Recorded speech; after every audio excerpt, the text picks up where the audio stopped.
Good morning, pilgrims from Estella. Today is day 3 on the Camino Frances, doing it this time around on an e-bike, and we have a 50-kilometer day ahead to the town of Logroño, where I stopped last time around, last year when I was doing the Via Podienses. So from Logroño on, I haven't done that section since 2017.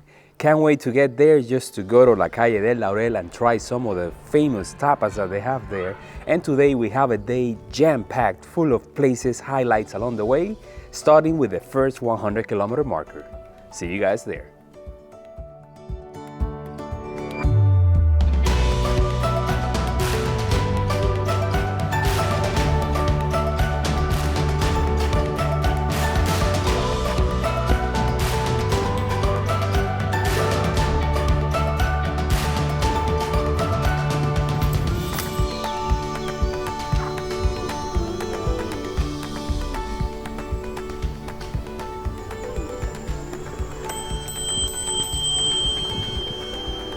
Camino.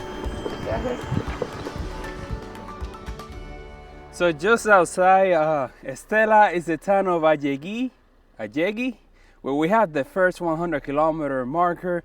Only if you started in Roncesvalles, if you started in Saint Jean-Pied-de-Port, then that may be just before Puente La Reina. Already had breakfast, went for some yogurt with granola and banana, and also a café con leche. Got a stamp at that cafe because that's the third time that I stopped there to get a bite to eat. Next up, Bodega Irache, where I'm gonna be having some red wine this early in the morning. Why not? The monastery of Irache was founded in the 10th century by a group of Benedict monks. The monastery has been known for its hospitality to travelers and pilgrims throughout its history. Visitors can explore the impressive Romanesque cloister from the 12th century. Adjacent to the monastery is the famous wine fountain at Bodega Irache, which has become a popular stop for pilgrims. According to local legend, the tradition of offering wine to pilgrims began in the 12th century with a French pilgrim. Today, the wine fountain provides free red wine to weary travelers passing by. So here we are, the famous Bodega Irache, where you can have some wine and some water as well. Just have a little bit because they only have about 100 liters worth for the entire day. So if the people in the morning drink too much, then the people in the afternoon don't get any. They have a live webcam up there that you can check out. I'll leave the link, of course, in the description down below. Let's continue.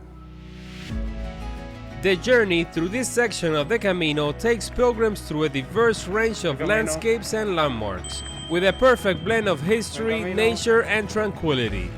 The vineyards, dirt paths, and forest areas provide a refreshing and varied terrain, making for a comfortable and enjoyable ride. Occasionally, downhill sections add a thrilling and exhilarating touch. The town of Mojardin is a unique stop on this part of the journey, with its ancient castle perched atop a mountain top and famous Roman well adding a fascinating touch of history to the journey. There you have it. Those are the ruins. I mean, it's still working, of an old Roman well. And behind it, all the way at the top, is the Castillo de Mojardin, which is the town that's coming right up ahead. The temperature is rising, and I think the fleece jacket is coming off. I passed by the first town of the day. Before that was a split on the road. We had an option. We could take a variant that takes you through the mountains, which I took last year. And it's not really worth it. I say stick to the official Camino that takes you, after passing through the forest, to the first town, Asqueta, where I stayed in 2017. Couldn't find a bed in Estella, so I had to continue on.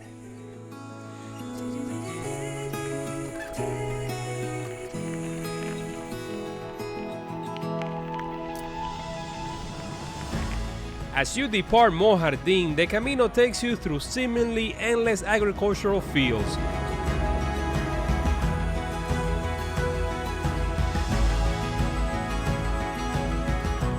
The October landscape appears barren and parched, a stark contrast to my memories of the vibrant springtime Camino, when the countryside was adorned with lush greenery and colorful blooms in the shades of red and yellow. Now, when it comes to following the Camino, cyclists have the option of just staying on the Camino as much as possible or taking the road So far, I've been on it for 95% of the way. Only a couple of sections there where I knew it was gonna be rocky that I took the detour. I'm following my own GPS tracks, the ones that I created in 2017 and populated. And right now, I'm updating anything that I see that is brand new. Do you need GPS tracks out here? Of course not.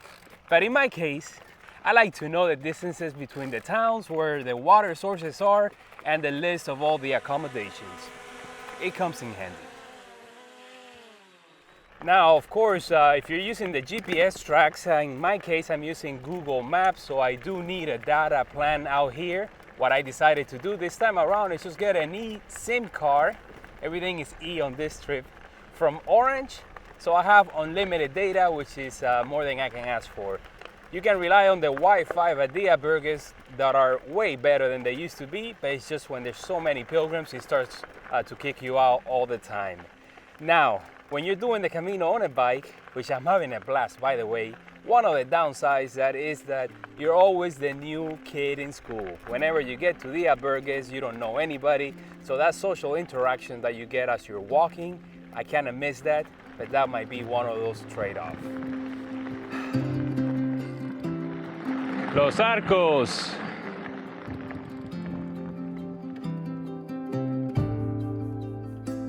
The town of Los Arcos dates back to the Roman times. Its old quarter is full of charming cobble streets and historic buildings. The town is celebrated for its magnificent Gothic-style arches and striking defensive walls boasting 4 grand gates. At the heart of this district stands the beautiful Gothic-style Iglesia de Santa Maria, constructed in the 12th century. As we depart, we pass through the iconic Puerta de Castilla, eagerly looking forward to the neighboring kingdom of Castilla, which is home to the sprawling meseta as well as the captivating cities of Burgos and León. Here we are in Los Arcos, where I met one of my subscribers and I got to talk to him while enjoying a croissant and an orange juice. So far it seems like my subscribers are the only ones that I get to talk to because I'm just flying by. Half of the day is already gone. Let's see, I've only used 25% of the battery, so today I may actually continue on, you know? Let's see, it's 11:30, so we got time. Let's go for it.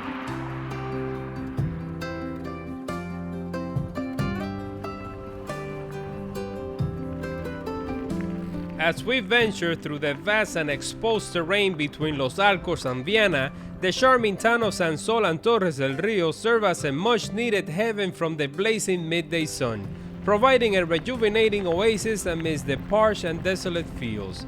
I took the road on the approach into Viana to avoid a rugged section next to the vineyards. The town is renowned for hosting a medieval festival each year during July, complete with markets, music, and theatrical performances that transports visitors back in time. The 13th century Iglesia de Santa Maria is a centerpiece of the town, boasting an impressive facade that blends Gothic and Renaissance styles, while the bell tower combines a rectangular base with a more decorative upper section. Beneath the Renaissance portico lie the remains of Cesar Borgia, prince, soldier, and cardinal. Sadly, not all of Viana's architectural treasures have stood the test of time. The convent of San Francisco, a magnificent church and monastery from the 15th century, was destroyed during the Spanish Civil War. Its ruins serve as a reminder of the region's tumultuous history.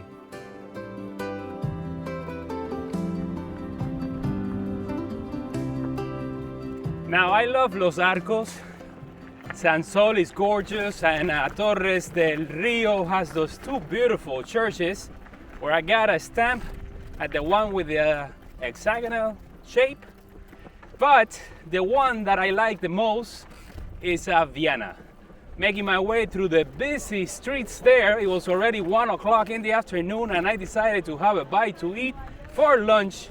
And I had, of course, a sneak peek of tonight's menu. I had some tapas, I had pulpo, and also shrimp, also had a caña, and I just had a great time there. That is the last town before leaving Navarra and entering La Rioja, of which Logroño is its capital. We're about to approach the border right now.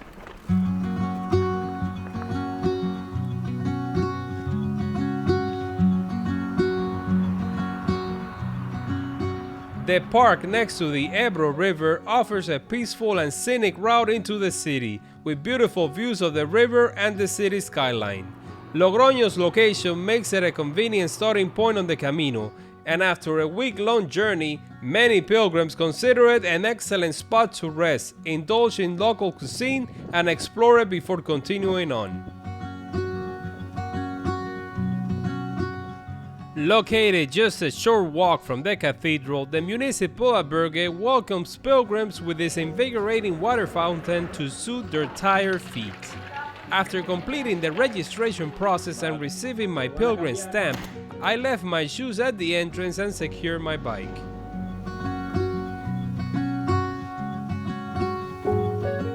Made it to Logroño by crossing over the famous bridge and went straight to the Municipal Albergue where I am right now because it was almost 2 p.m. and I really like to enjoy this town. This is where I left off when I finished the Via Podiense, so from now on everything is what I remember from 2017. Got a top bunk bed over here because I've been lucky so far. This is where I keep all my clothes, my shirts, my cold stuff, my underwears, and the dirty clothes over here, which I will be doing laundry in the next few days. Welcome to Logroño. Yeah, baby.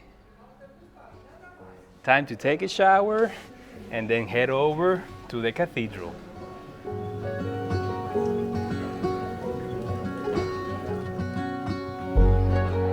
La Calle del Laurel is a narrow pedestrian-only street that is lined with over 50 bars and restaurants, each one offering its own unique twist on traditional La Rioja dishes such as pinchos, chorizo, and grilled mushrooms.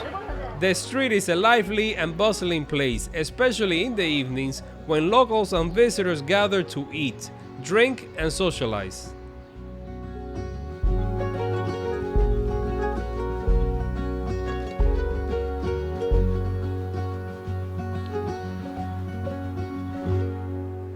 Busy Logroño. What a way to enter the province of La Rioja. I'm gonna be here for another day because it's short.